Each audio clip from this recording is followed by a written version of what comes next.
بسم اللہ الرحمن الرحیم۔ چولی دامن کا ساتھ ہونا اردو محاورہ جس کے معنی دائمی تعلق، وابستگی یا لازم و ملزوم ہونا۔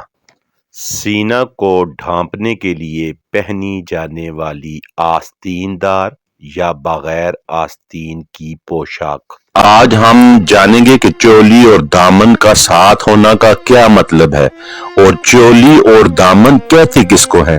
چولی دامن کا ساتھ ہونا یعنی بہت قریب ہونا، ایک دوسرے کے لیے لازم و ملزوم ہونا، اور واقعی چولی اور دامن ایک دوسرے کے لیے لازم و ملزوم بھی ہیں۔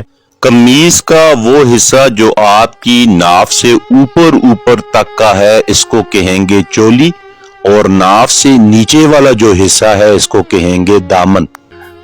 گردن سے لے کر ناف تک چولی اور ناف سے نیچے کا جو قمیص کا کپڑا ہے یہ ہوگا دامن۔ ہم سے تہذیب کا دامن نہیں چھوڑا جاتا، دشت وحشت میں بھی آداب لیے پھرتے ہیں۔